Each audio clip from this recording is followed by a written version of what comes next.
noite, meus amigos. Estamos aqui de volta. Como sempre, começamos o programa invocando a Santíssima Virgem Maria e o Santo Padre Pio de Pietrelcina para que roguem a Deus que nenhuma injustiça se cometa nesse programa. Queria lembrar aqui a vocês que sábado, 6 de junho, às 17 horas, hora de Brasília, nós teremos uma nova aula do Seminário de Filosofia, às 17 horas. Era para ter aula na semana passada, mas não temos porque o nosso homem no Brasil, o Silvio, casou. Né? E casou e está casado. Muito bem. Esperamos que no sábado que vem ele não case de novo. Também queria lembrar aqui, avisar vocês que nós estamos inaugurando uma nova sessão no Mídia Sem Máscara, que é a sessão True Speak, onde além do áudio do programa, nós temos também todos os links para as fontes das notícias comentadas ou criticadas durante o programa. E também o acesso a algumas notícias que não deu tempo para mencionar no programa. Está lá as dicas, certo? Muito bem, no próximo dia 4 de junho, às 19h30, na Livraria Cultura, Shopping Vila Lobos, em São Paulo, Avenida das Nações Unidas 477, haverá o lançamento do número 3 da revista Dicta e Contradicta, com uma palestra do Eduardo Janete da Fonseca, com o título Há Pensamento Sério no Brasil? Bom, você já sabe a resposta, né? Mas esse número da revista tem o meu artigo sobre o Mário Ferreira dos Santos. Então, e uma entrevista interessante com o Fernando Henrique Cardoso. É bom acompanhar o que esse fulano diz, porque, sabe, ele é o homem da nova ordem global no Brasil, né? Ele manda, faz e acontece, continua mandando. Muito bem. Também aqui a Realizações comunica que está lançando o livro do Humberto Fontova sobre o Che Guevara. É um livro muitíssimo interessante, né? Eu gostei muito de ler, eu recomendo que vocês leiam. Queria também aproveitar e lembrar aí o pessoal da Realizações, já que vocês lançaram o livro do Fontova, por que não lançam também o livro do Pedro Corso, que na verdade é melhor, mais documentado. O livro do Pedro Corso foi aquela menina da televisão, né? Deu para o Benício del Toro. Pronto, você quer saber alguma coisa sobre Che Guevara? Lê esse livro. O Benício del Toro não sabia onde meter a cara. O Pedro Corso é mais conhecido aqui nos Estados Unidos do que o Fontova, porque é o homem da Rádio Martí. Então eu recomendo, já que lançaram o Fontova, lança também o Pedro Corso, que é muito bom. O que mais? Vamos ver se temos algum aviso. Não tem mais aviso aqui. Aqui queria recomendar para vocês um artigo. Aqui é Pedagogia do Opressor.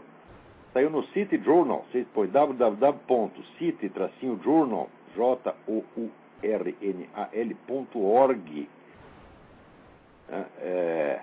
E daí vocês põem o nome Sol Stern. Sol, S-O-L, Stern, S-T-E-R-N. Ele comentando aqui o livro do Paulo Freire, né? Pedagogia do Oprimido, e diz que uma das grandes causas da destruição da educação americana é esse livro, que os caras leram essa porcaria e acreditaram. De passagem aqui, ele mostra que esse livro, embora sendo nominalmente um livro de pedagogia, não trata de nenhum dos educadores importantes da história da pedagogia ocidental, né? Nem mesmo Rousseau, Piaget, John Dewey, Horace Mann, Montessori, nada. Ele só fala de Marx, Lenin, Che Guevara. Bom, mas esse Paulo Freire é um charlatão, um dos maiores charlatãos do mundo. Vocês já viram alguém que foi educado pelo método Paulo Freire conseguir chegar a ser, sabe, ascensorista, motorista de praça, frentista de posto de gasolina? Não chega, meu filho, não chega. Não passa no máximo, na melhor das hipóteses, é membro do MST. Entra lá e ali fica, tá entendendo? Não passa daí. Então, para isso, avalia a qualidade da educação, né, que esse sujeito passou às pessoas. Né?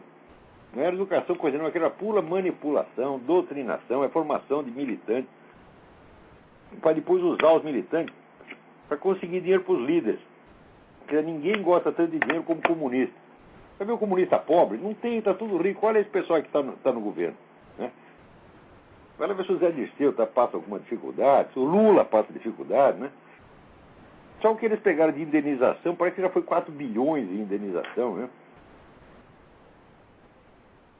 Aliás, outro dia, um ex-aluno meu, muito metido, um rapaz que acha que sabe tudo, mas é uma besta quadrada, escreveu assim: onde já se viu, né, esse negócio de dizer que hoje a mídia é mais controlada, mais censurada do que no tempo da ditadura? Eu, na verdade, eu prefiro uma época em que as ideias como as minhas não saem no jornal do que numa época em que a gente é preso, etc. Mas foi mas quanta ignorância. E tu acha, olha, o cara nasceu, quando teve a Revolução de 64, ele não tinha nem nascido, ele não existia nem como projeto de espermatozoide. Ele chega 30 anos depois na história, ele acredita em toda essa merda que o pessoal da esquerda fala. Ele acredita que as pessoas eram presas por causa de ideias. Acredita que algum sujeito foi preso por causa de artigo que escreveu. Isso nunca aconteceu durante a ditadura. Nunca, nunca, nunca. Às vezes, assim, prendiam um sujeito que estava metido numa organização terrorista, e daí os colegas dele na mídia noticiavam assim: foi preso um jornalista fulano de tal. Quer dizer, como se ele tivesse sido preso pelo exercício da sua profissão e não pela sua conexão com o terrorismo ou coisa assim. Quando houve alguma, por exemplo, houve alguma pressão sobre o Pasquim, eles pegavam o pessoal do Pasquim e levavam passar um fim de semana na cadeia, saía, né, daí iam lá no governo pedir dinheiro e ganhavam. O Enio Silveira, o homem da civilização brasileira, também foi preso várias vezes, não por causa do que ele disse ou porque ele escreveu, não, por causa de conexões com organizações da esquerda radical, meu Deus do céu, que estavam soltando bomba e matando pessoas. Agora, daí aparece 30 anos depois um garoto boboca que estuda, tem muita gente que estuda comigo, estuda lá uns meses comigo, e daí sai daquela atmosfera esquerdista da universidade e descobre: ah, existe conservadorismo, existe direita. E ele pensa que essa é a minha mensagem. E isso é tudo o que eu tenho a dizer. Então, agora já entendi o pensamento do Olavo de Carvalho, agora eu vou fazer minha carreira na direita e sair procurando emprego, subsídio, vou procurar ONG americana para cavar dinheiro. É isso que esses caras fazem. Isso é um bando de picareta, filha da puta, gente. Não acredite nisso, não. Os alunos ficam, né, dizendo: não, agora o Olavo de Carvalho já deu a contribuição dele, mas agora nós temos outras alternativas. Isso é picaretagem, tá? Filhinho de papai, garoto que até os 30 anos nunca teve um emprego, foi sustentar papai e mamãe, não sabe nada da vida, tá entendendo? O mundo está cheio de gente assim. Agora, só porque você passou pelo meu curso, né, ele acha que eu devo alguma coisa a ele. É incrível, porque ele aprendeu uma coisa, das 10 mil que eu tenho a ensinar, que ele nem tem ideia de quais são as outras, 9.999, não teve, nem terá. Ele ouviu uma, né? E com aquilo ele diz: ah, isso aí é uma oportunidade de eu fazer carreira, olha aí, esse negócio de direita também pode dar um dinheirinho, né? A gente pode até conseguir comer os garotos. Tem umas garotas que já estão cansadas, né? Na verdade estão cansadas desse negócio de esquerda. Entra lá com uma conversa conservadora, a gente come todas, tá certo? É assim mesmo, tá entendendo? Picaretinha. Então, olha, quando o cara quer ver meu ex-aluno, cuidado, gente, cuidado, que qualquer ex-aluno meu, tá certo? Então, não está autorizado a falar em meu nome, e nem é meu representante, e muito menos a explicar meu pensamento. Por quê? Quando você entra em contato com um filósofo, você quer aprender com ele, você tem que seguir o cara durante 20 anos, como Aristóteles fez com Platão. É aí que você aprende alguma coisa. Então, aluno meu sério está lá no seminário de filosofia, pessoa que já estudou comigo 8, 10 anos atrás, e que agora está lá no seminário de filosofia, complementando os seus estudos, aprendendo o método filosófico, e não apenas absorvendo uma ou outra opinião solta, e saindo por aí, né, representando agora aquela opinião. Pô, que é? Toma cuidado com essa gente, pô. Eu entendo porque que a direita está na merda que está. Porque pelo menos na esquerda o pessoal sabia, quando tinha algum intelectual de certo peso, eles respeitavam, eles obedeciam, tá certo? E na esquerda, na direita, não. Aparece um sujeito que sabe alguma coisa, os outros imediatamente ficam morrendo de inveja, querendo matar o cara, tá entendendo? Ele sempre pensa assim: mas que injustiça de Deus, porque ele e não eu, né? Quer dizer, é porque eu estudei durante 40 anos, desgraçado. Não é que assim, eu ouvi 2 ou 3 coisinhas, sair repetindo e falando besteirinha, fazendo jornalzinho, estudando para brilhar. O que é isso? Né? Então, tá cheio de gente assim. Agora aqui, outro dia para mim escreveu um rapaz que eu não estou dizendo que ele seja um desses. Tá certo? Ao contrário, me parece até um rapaz bastante honesto. Que é aqui, o Lucas Mendes, escreveu para mim, né, reclamando do treco que eu tinha escrito. Que eu falei que pessoal liberal toma a liberdade como um princípio, e a liberdade não é um princípio, a liberdade é apenas uma regra pragmática, essa é uma regra prática, que só pode ser aplicada com certas limitações, porque se você aplicar ela indefinidamente, ela leva a contradições e acaba virando o seu contrário. Mas um princípio, isso é um preceito elementar de técnica filosófica.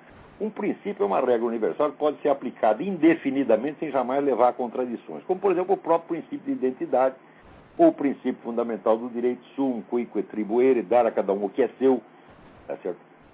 Sem prejulgar se esse o que é seu é uma propriedade material ou uma honraria ou qualquer coisa, quer dizer, simplesmente atribuir a cada um o que lhe pertence, o que cabe a ele, tá certo? Então, essas regras podem ser aplicadas indefinidamente sem jamais levar a contradição. Mas, por exemplo, né, a liberdade, quando você diz, a liberdade de um termina onde começa a do outro, tá certo? Você percebe que até aí você não disse nada, porque quem é que vai delimitar, quem delimita, né, as fronteiras entre as liberdades?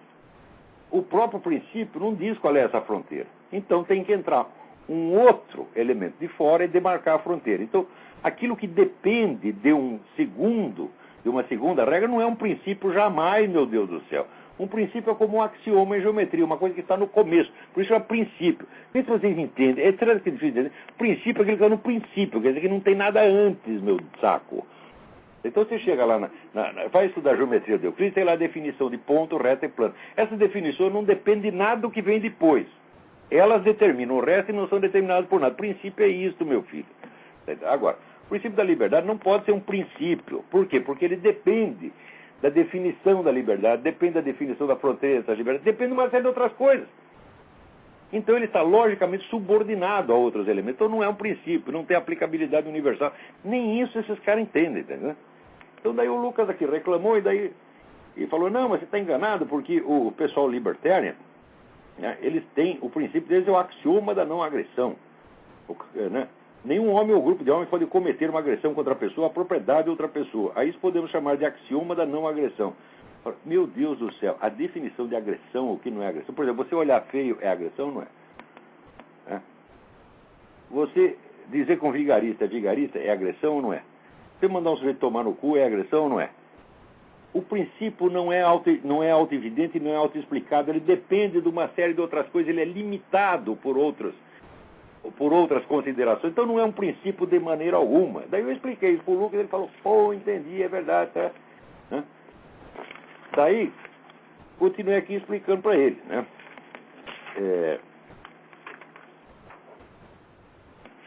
Daí eu mandei para ele a seguinte cartinha. Prezado Lucas, não se trata de defender o Estado desde uma perspectiva doutrinária, porque às vezes eu falo umas coisas contra... Bastou você criticar o liberal por alguma coisa, ele já imediatamente conclui que você está defendendo o estatismo. Por quê? Isso acontece com o cérebro humano, a maior parte do cérebro humano... Esse é sério, parece brincadeira, parece piada, mas não é piada. A maior parte dos cérebros humanos só consegue lidar no máximo com duas ideias ao mesmo tempo. Ele tem um sim e um não. Ele vê uma posição e uma oposição. Não consegue articular 3, 4, 5, 15, 10 oposições ao mesmo tempo. Não consegue. No curso de Seminário de Filosofia, é exatamente isso que eu ensino para as pessoas. Eu vou treinando até elas conseguirem lidar com estruturas complexas, onde tem muitas variáveis ao mesmo tempo. Isso a pessoa precisa treinar para isso. Como ninguém tem esse treinamento, então, resultado, só consegue lidar com duas variáveis. Como só lida com duas variáveis, tudo o que o sujeito pensa é de ordem doutrinária. É um pró ou um contra. Então, se você falou uma coisa que ele não gostou, então ele está no partido contrário. Daí ele começa a discutir com o partido contrário, como se estivesse discutindo comigo. Quer dizer, tudo isso é uma coisa de uma inabilidade mental muito grande, e isso é endêmico no Brasil. Isso, independentemente do sujeito ser da esquerda, o pessoal da esquerda até tem mais sutileza. Eles conseguem lidar, conseguem lidar com três variantes. Já é uma grande coisa, né? Então, você veja, quando eu expliquei, dei um monte de aula sobre o negócio daquilo que o Raymond Dabério, que é um autor que, aliás, em outros aspectos é horroroso, mas essa ideia dele era muito clara, a ideia da estrutura absoluta. Falava, no mínimo você precisa ter 3 pares de oposições articuladas para você explicar alguma coisa, senão você não saiu do chão, você está entendendo? Senão você está só no mundo das palavras, você não tem preensão sobre a realidade, meu Deus do céu.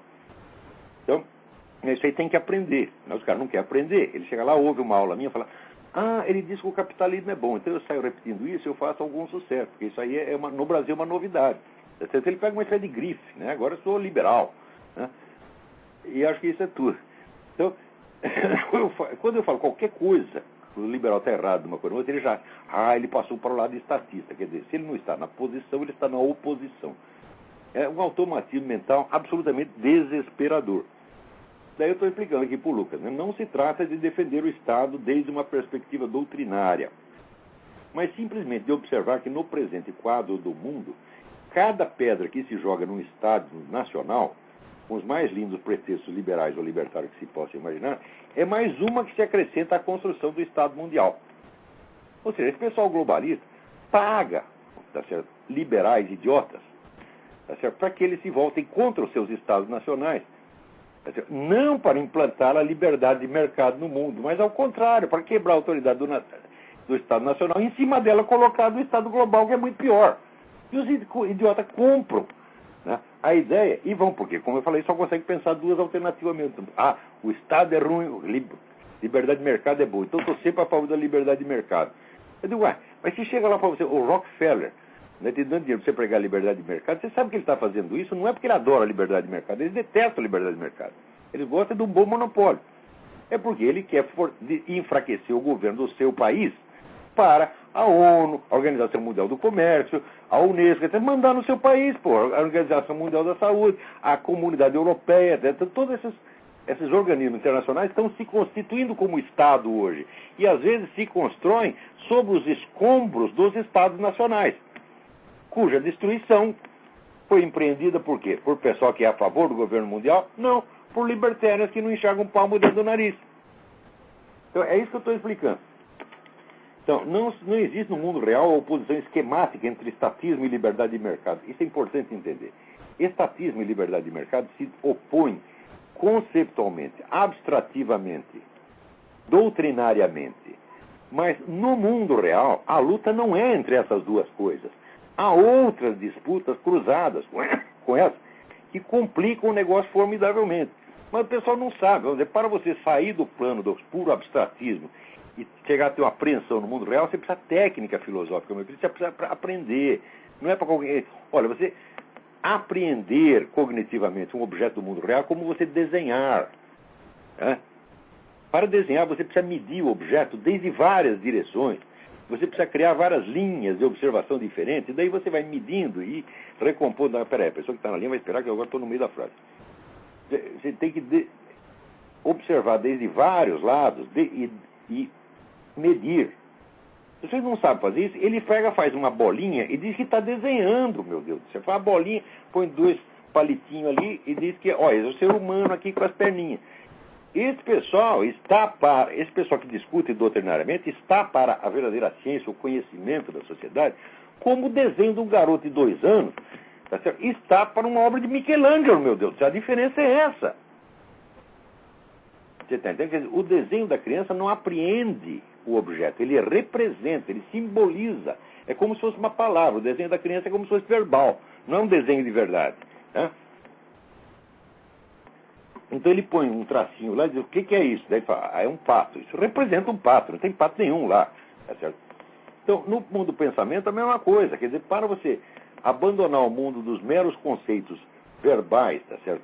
E chegar a pegar a realidade, você precisa aprender a montar as várias oposições. É uma trabalheira, o pessoal não quer aprender, quer dar palpite sobre tudo.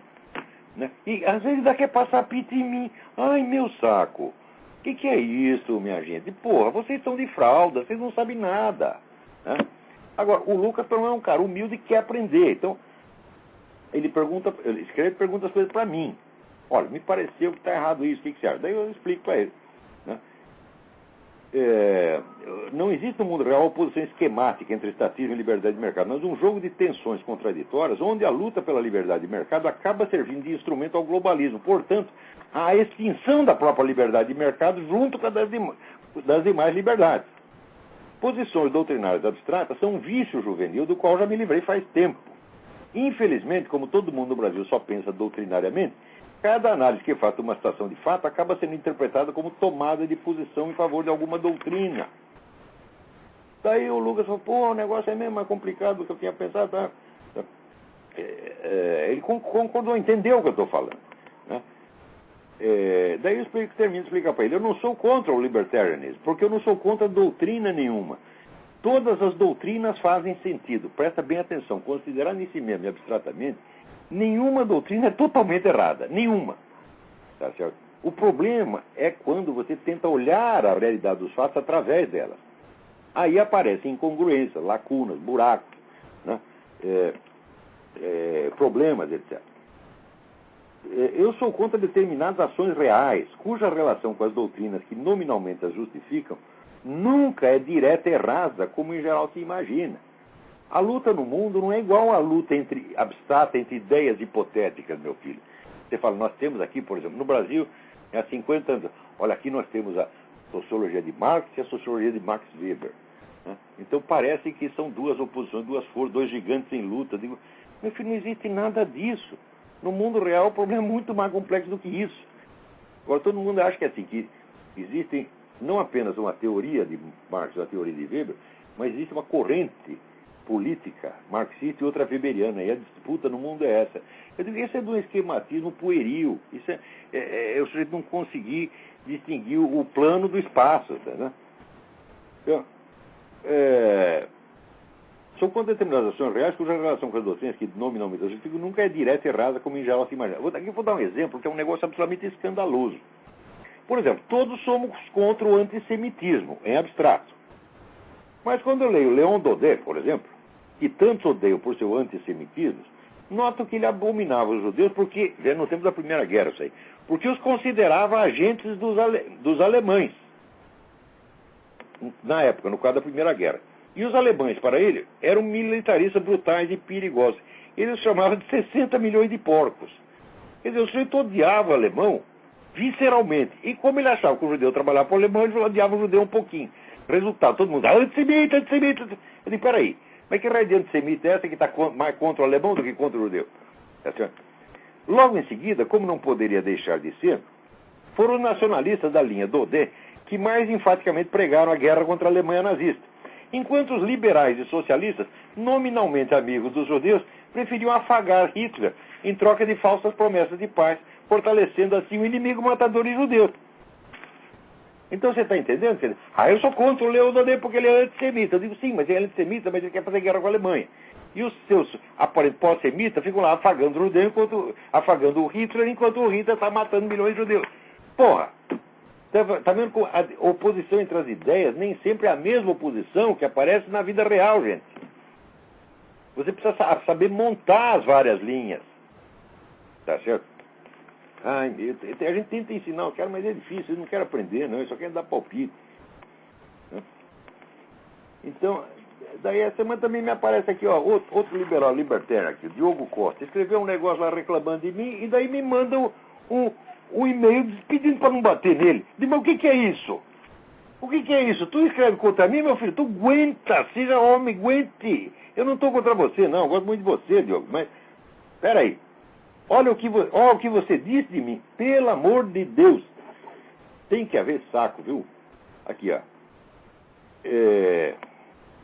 Segundo seu recente podcast, escreve ele num artigo publicado no Ordem Livre, chegamos a um consenso sobre as virtudes do livre mercado. Os pontapés liberais agora só acertam o cachorro morto.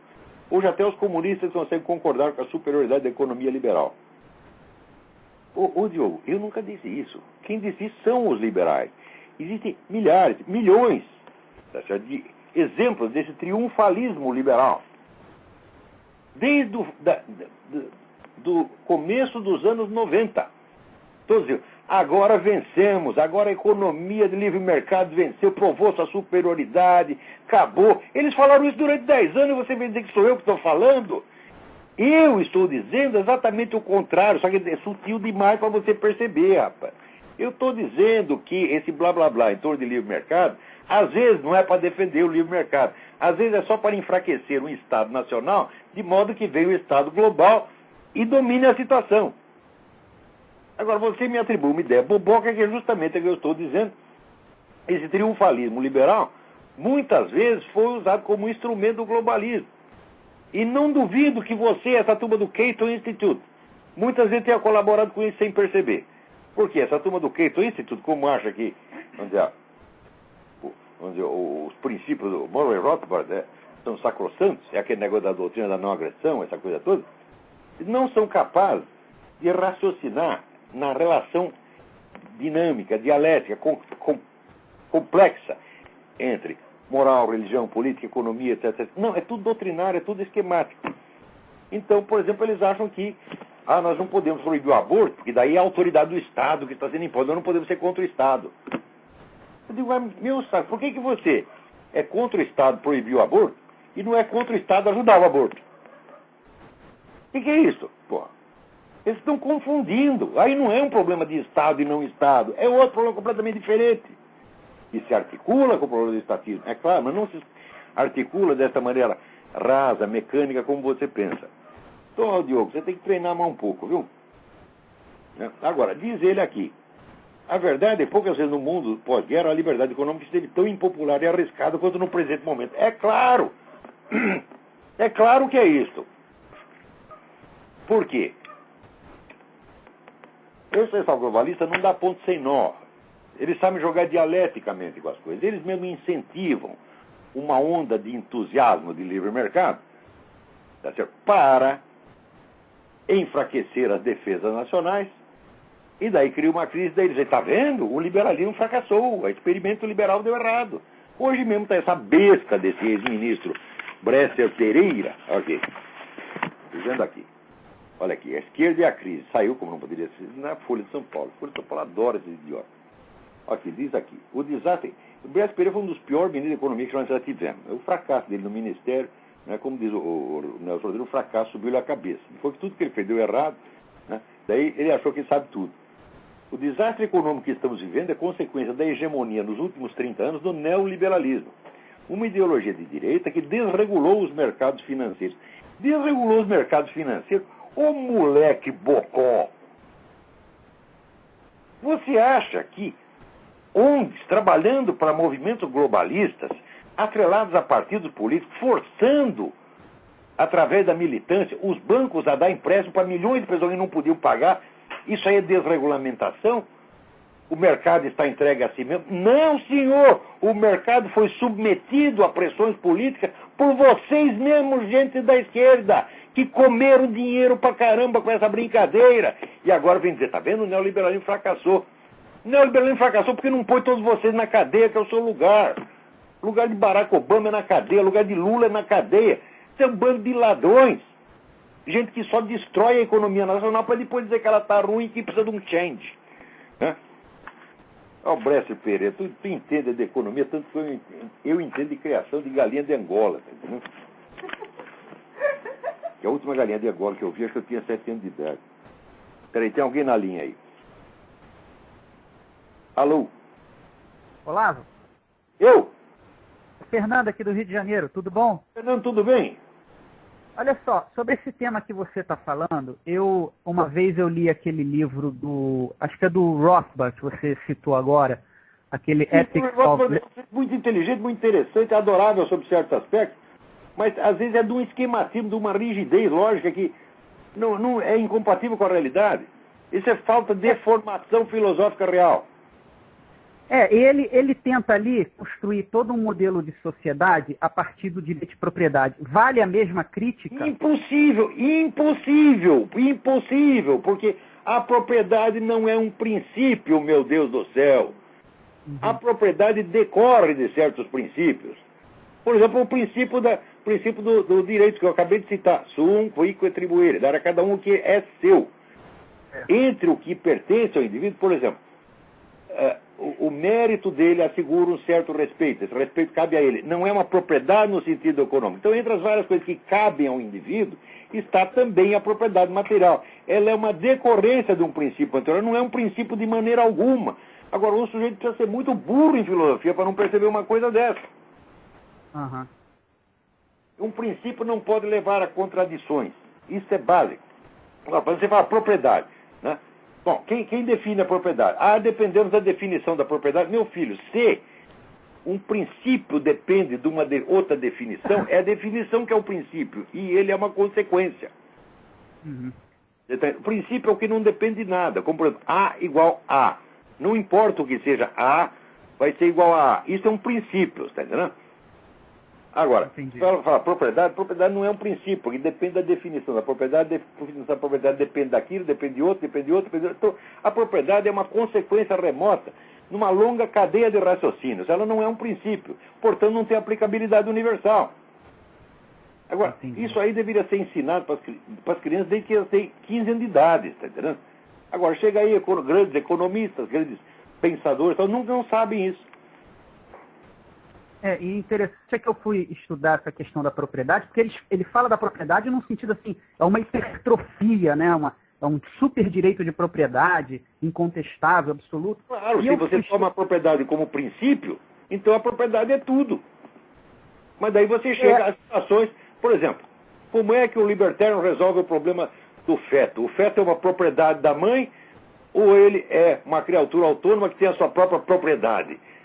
Pelo princípio libertário não dá para resolver uma coisa dessa. Você coloca esse problema, o libertário ele começa, e não sabe o que dizer. E no fim acaba achando que aborto é lindo. E eles sempre citam a questão da Inglaterra, etc e tal. Eu fui estudar essa questão da propriedade na Common Law e não existe, nunca existiu historicamente. A Common Law nunca concebeu, até porque é um direito de origem medieval. Claro, a propriedade medieval era uma coisa complexíssima. A propriedade era... É uma mixórdia. Milhões de considerações, até o mérito do sujeito. Exatamente. Por exemplo, o senhor de terras que não fosse capaz de defender os moradores da terra, os servos da gleba, todo mundo que... Se ele não tinha capacidade militar para defender aquela turma, ele perdia o direito de propriedade. Exatamente. Quer dizer, a propriedade não era uma coisa, um direito em si, ela era derivada de outras coisas. A propriedade é um negócio altamente complexo. Ela é uma consequência, ela não pode ser um princípio. Então não é que o Rothbard esteja errado de defender a propriedade, eu também defendo. Ele não está errado de defender o livre mercado, eu também defendo. Mas o problema é o seguinte, meu filho. Eu sou um filósofo, eu sou um profissional da coisa. O Rothbard é um amador. E os discípulos do Rothbard são mais amadores ainda. Amadora também. Ayn Rand é outra amadora. Amador, o que eu chamo mais de amador em filosofia é uma pessoa que não sabe o status questione, não sabe o desenvolvimento histórico da questão que está discutindo. Então acaba reinventando a roda. E quando reinventa a roda, reinventa a quadrada, ou triangular. Reinventa errado. Então comete erros que já foram corrigidos 1000 anos, 1500 anos atrás. Então é um amador, está entrando na conversa sem saber do que nós estamos falando.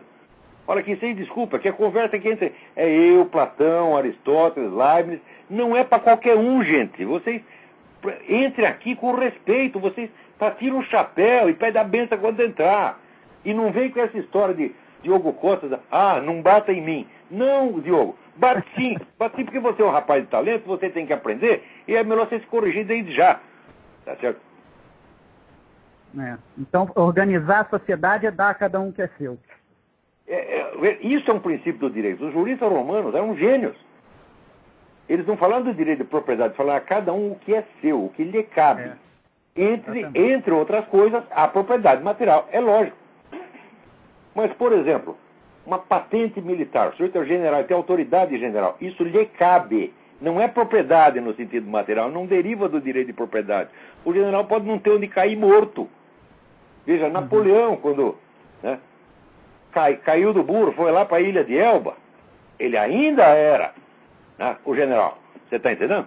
Por isso lhe cabe. Ele não tinha propriedade, não tinha dinheiro, não tinha nada, tinha que cair morto.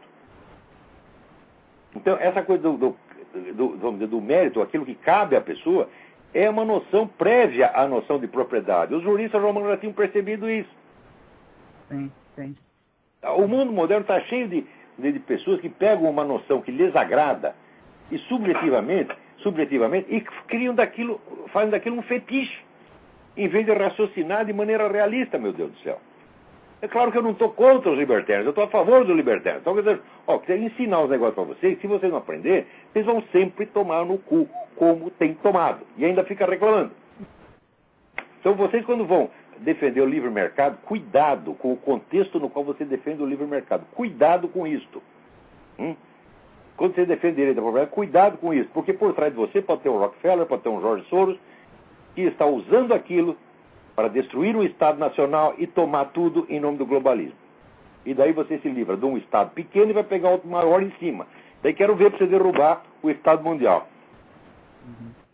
Tá ok, Olavo. Obrigado. Fica com Deus. Boa noite para você. Peraí, tem mais alguém aí na linha, vamos ver.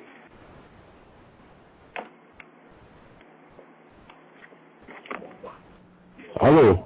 Alô? Professor Olavo? Eu? Maurício Marchetti de Campinas, tudo bem? Maurício Marchetti, Campinas, minha terra, tudo bem aí?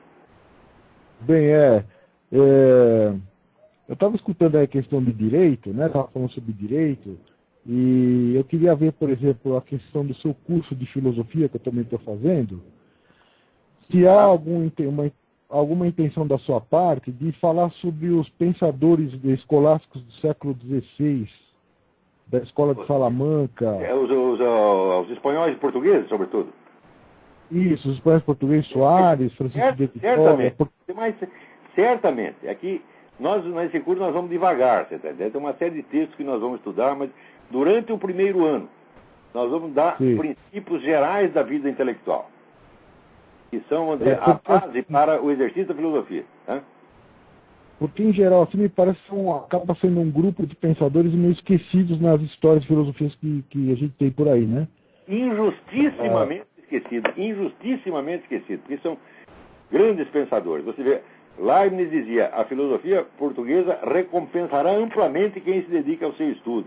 Leibniz era humilde o suficiente para ver isso. Agora, no Brasil você fala português, português é tudo burro, não precisa aprender nada. O que é isso? Inclusive, eu inclusive ouvi, professor Olavo, que o próprio Heidegger, ele também ele devia muito do pensamento dele ao Soares, né? Sem sombra de dúvida, ele devia muito ao Soares. Soares é um gigante, é um homem de uma sutileza, de uma precisão, que assim, é um negócio impressionante. Então eu pediria, assim, não sei se é possível, professor, que ele não fosse esquecido, esses grandes pensadores que também tem Espanha. Né? Nós chegaremos lá. Claro, tá bom, então. A pessoa tem a sua área de interesse pessoal, mas a gente tem que fazer, pegar um grupo ali, tem quase 400 alunos, nós temos que ir devagarzinho, né? E graduando a coisa pelo que a totalidade dos alunos está aprendendo, e não por aquilo que esse ou aquele outro individualmente está querendo. Né? Então vai dar certo, sim, no fim vai dar certo. Professor, um grande abraço aí, parabéns aí. Um abraço, tudo de bom. Muito sucesso, viu? Obrigadão. Então vamos lá. Olha, essa semana, lá na Escócia, descobriram um sujeito, né, que era um pedófilo que estava lá comendo crianças de 3 meses. 3 meses. Você sabe o que é? O que o sujeito precisa ter na cabeça para ele sentir atração por um bebê de 3 meses? Precisa ter muita merda, um excesso de merda. Quer dizer, claro, o sujeito evidentemente um psicopata louco, perigoso. E o cara é um dos grandes líderes do movimento gay na Escócia. Essa notícia chega na mesma semana em que o Barack Obama está aqui nomeando um cara do movimento gay para ser o fiscal czar da educação aqui nos Estados Unidos. Veja, por trás desse negócio de movimento gay, tá certo? E com esse pretexto, né, de não discriminação, esse pessoal quer fazer clientela para pedófilo. Tá certo?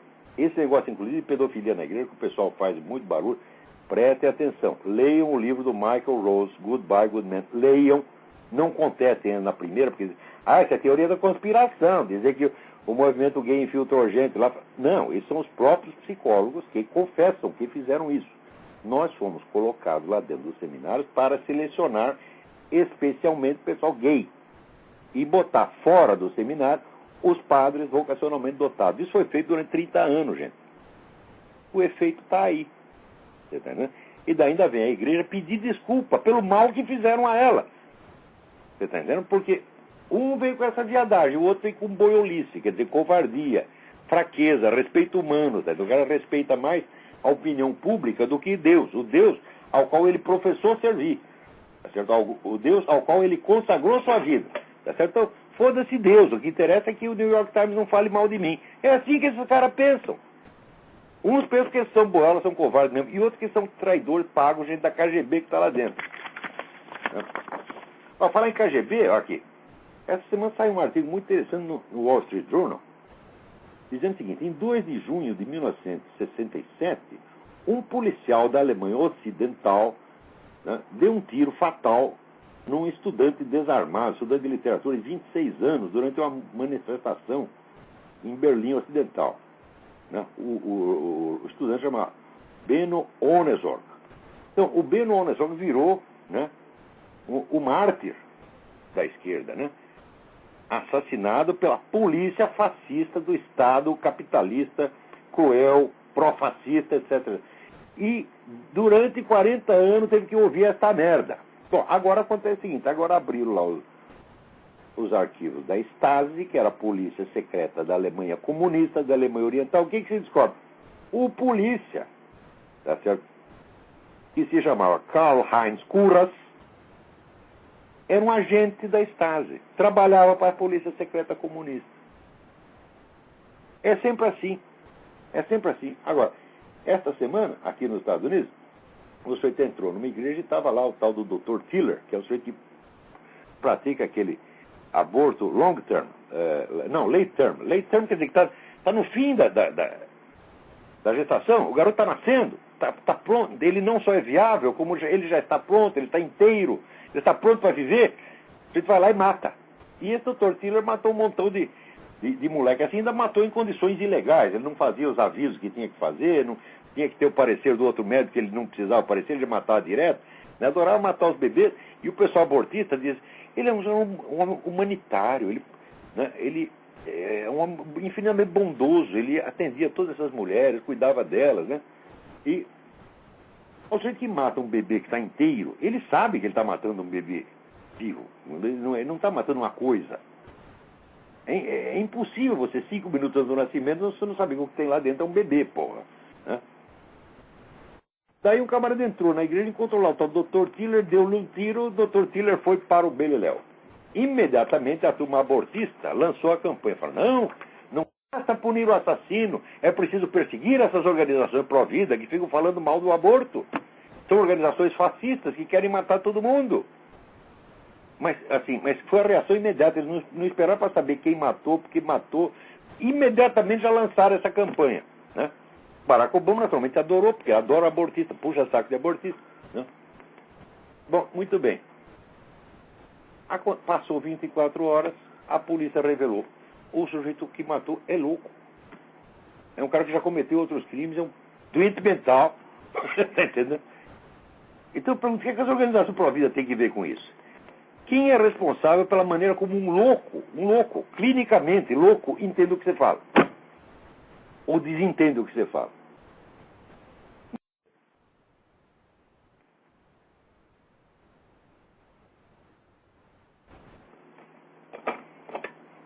Que barulho é esse? Está vindo um barulho?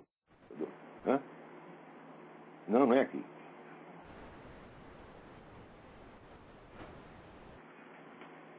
É um barulho estranho aí, me atrapalhando.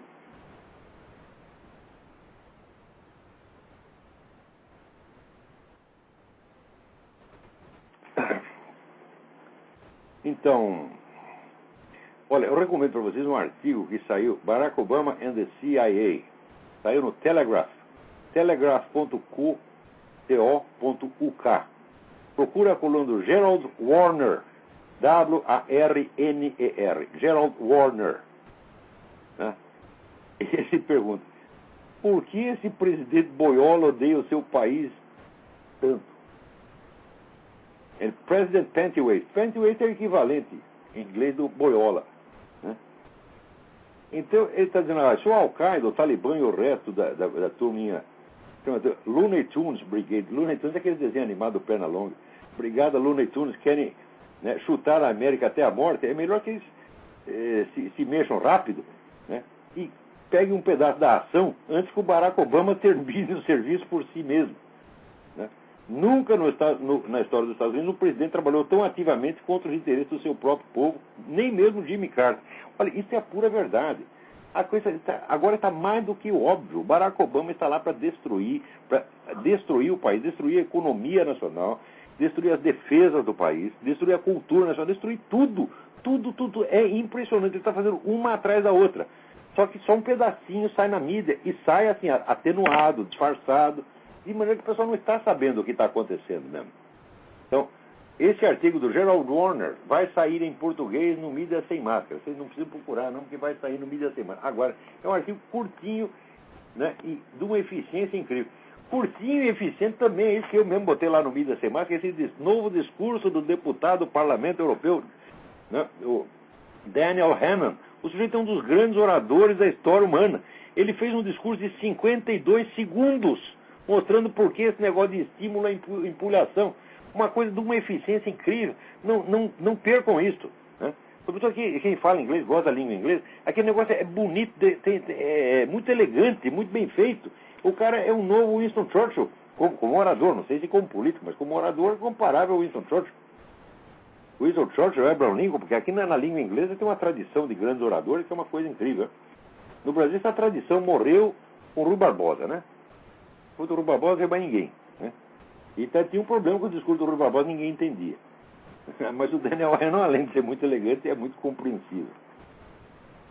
Agora, veja como esse mundo está maluco. Né? Aqui, o cara do Partido Comunista Americano, o chefe do Partido Comunista Americano, né, Sam Webb, deu aí uma entrevista dizendo que, olha, agora é a nossa grande chance que o Barack Obama está fazendo tudo o que nós queremos. Finalmente nós podemos fazer o socialismo nos Estados Unidos, agora está a um passo, o Barack Obama está fazendo tudo o que a gente quer, ele está realizando todos os nossos sonhos. Né? Ao mesmo tempo, veja, gente, saiu um artigo no Pravda. Sabe o que é o Pravda? Era o antigo jornal oficial do Partido Comunista Soviético. Um artigo no Pravda, e o sujeito do Pravda está assustado com a velocidade com que os Estados Unidos estão entregando ao marxismo. Veja que coisa. Né? Então, ora, os comunistas já perceberam tudo, eles já estão declarando tudo, eles já sabem de tudo, mas aqui o pessoal continua fazendo de conta que não sabe de nada. Esta semana mesmo, o Barack Obama anunciou que ele vai criar o czar da segurança cibernética. É o sujeito que vai controlar todas as comunicações por computador no país. Vai virar a China. O governo lê todos os seus e-mails. Você está lá conversando com a sua amante, o governo já sabe, para depois ter lá poder fazer chantagem em cima de você. Os computadores vão ser assim, a casa de mãe Joana. O cara fala isso e ninguém, né, a grande mídia, dessa vez até o Washington Post percebeu. Pode ter alguma coisa errada nisso, isso é meio assustador. Até o Washington Post ficou com um pouquinho de medo. Né?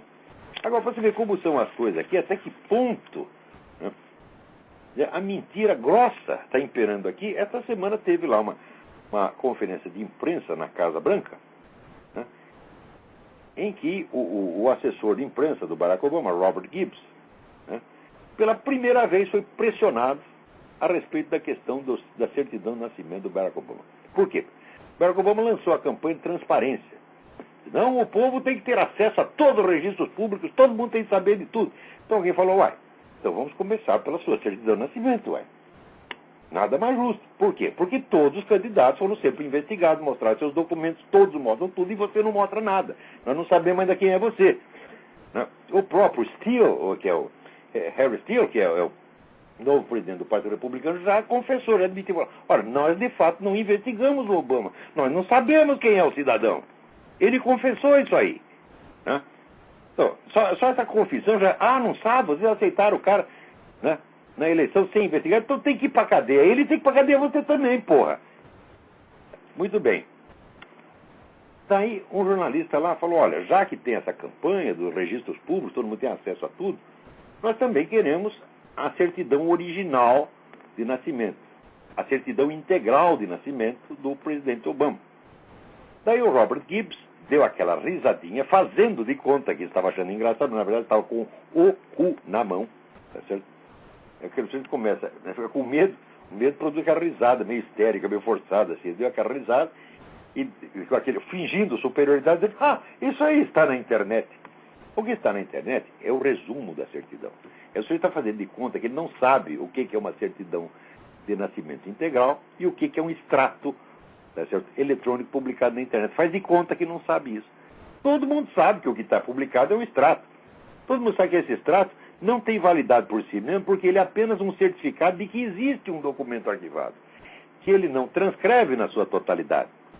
Também todo mundo sabe que o governo do Havaí, né, quando pressionado, disse o seguinte: nós temos aqui uma certidão integral arquivada. E falou só isso, não disse o que está escrito na certidão. Não confirmou onde nasceu Barack Obama. E, sobretudo, não confirmou se a certidão integral arquivada confere com esse extrato que está publicado, o qual existem razões de sobra para suspeitar que é uma fraude.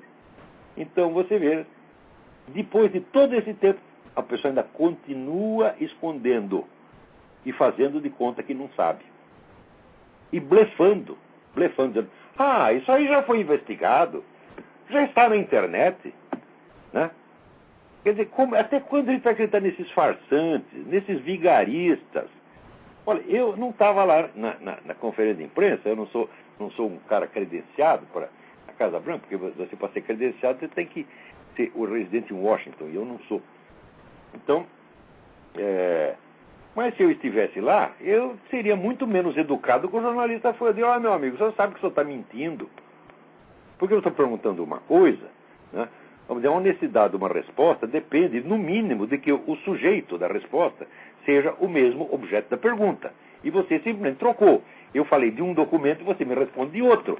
E você sabe que você está falsificando. E você não é pago para isso. Você, então, por favor, agora me dê uma resposta honesta. Cadê a certidão integral de nascimento? Né? Mas o cara não quis apertar o fulano. Mas vai ser apertado, por tempo vai ser apertado, porque agora está essa campanha do Wordnet dele.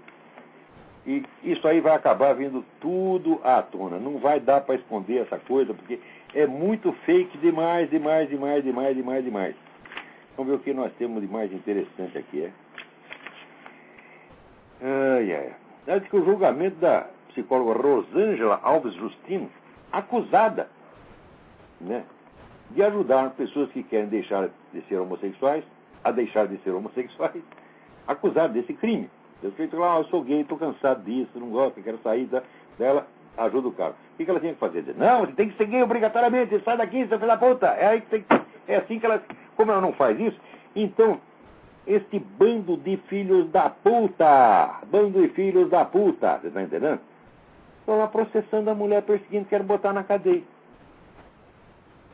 Quer dizer, o psicólogo tem que forçar o sujeito. Uma vez que você, né, deu o cu, ou pensou em dar o cu, você vai ser obrigado a continuar dando. Ninguém pode te ajudar a parar com isso. O que é isso, minha gente? Vamos ver o que mais temos aqui. Acho que não tem mais nada. Saiu um negócio aqui interessantíssimo, né? Um físico, Peter Hayes, físico inglês, que finalmente está dizendo aqui, que a teoria da relatividade não confere com os fatos. E todo mundo sabe que não confere, tá certo? Mas que ela se impõe como uma ideologia. Eu digo: isso é verdade. Só que é o seguinte: o mesmo se pode dizer da mecânica de Newton. Eu mesmo já dei aula sobre isso. A mecânica de Newton coincide com a realidade em certos pontos muito específicos, tá certo? E o que a sustenta, no fundo, é uma série de pressupostos de ordem metafísica, mística, alquímico, ocultista, tá certo? Que o Newton construiu aquele edifício inteiro e só mostrou um pedacinho, porque sabia que o resto ia causar escândalo. Mas mostra aquele pedacinho de tal modo que você, aceitando o pedacinho, você acaba aceitando implicitamente o resto. Então, olha, existe uma coisa é o ideal de ciência, quer dizer, como conhecimento fundamental. Outra coisa é a ciência historicamente existente. A ciência historicamente existente jamais pode se pavonear, jamais pode ostentar, tá certo, os méritos da ideia de ciência. Ela está sempre abaixo dessa ideia. Ela só realiza de maneira muito parcial e frequentemente caricatural. Então todo mundo fala ciência de boca cheia, como se a ciência historicamente existente realizasse aquele ideal de ciência. A ideal de ciência é um elemento estrutural na história do Ocidente. Se você perder esse ideal, você está lascado. Mas não quer dizer que simplesmente porque você fala em nome do ideal, você já realiza os méritos dele. Isso se faz em política como isso se faz em ciência. Quer dizer, muito desse pessoal que fala em nome de ciência, tá certo, são tão desonestos quanto o representante do movimento gay, o Barack Obama, ou qualquer outro desses filhos das putas. Né? Vocês não pensam que cientista é flor que se cheire, não. Tem mais empulhação na ciência do que na política, minha gente. E a da ciência tem consequências de muito mais longo prazo. Então vamos acompanhar a investigação aí desse professor Peter Hayes, que é muito interessante. Porém, fiquem sabendo que Não é só o Einstein que tem rabo preso, não. O Newton já tinha. Então, peraí, tem algo. Agora aqui chegou uma notícia aqui, eu não sei onde saiu, e também não estou achando aqui agora, mas eu me lembro. Os professores no Brasil agora estão com medo de na sala de aula, por quê? Porque os alunos os agridem. As escolas, tá certo, viraram antros de criminalidade. E digo para vocês, isto foi produzido de propósito pelas pessoas que dirigem a educação no Brasil. Se você quer usar a escola como meio de formação de uma situação revolucionária, você vai induzir as crianças, tá certo, à desobediência, à revolta, à criminalidade, tá certo? Saiu na Isto É. A matéria saiu na Isto É.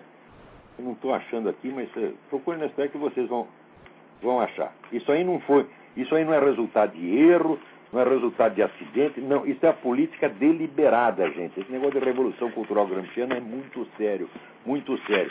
Secretários da Educação, ministros da Educação, vocês são todos criminosos, o lugar de vocês será na cadeia.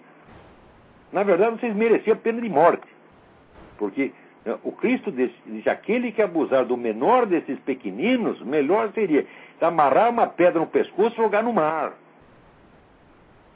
É isso que o Cristo faria com vocês. Como nós não somos Cristo, nós vamos ser mais modernos, nós vamos merecer, para ele dar um pontapé no meio do cu. Tá certo? Vocês devem ser tirados dos seus cargos com um pontapé no meio do cu, em cerimônia solene. Tá certo? Até aqui tem um sujeito que inventou a máquina de pontapé na bunda, né? Assim, é um negócio que gira, tem várias botas, e as botas vão dando pontapé. Né? A gente devia importar umas dessas no Brasil para aplicar no secretário de ministro da Educação. Então, até a semana que vem. Muito obrigado a todos.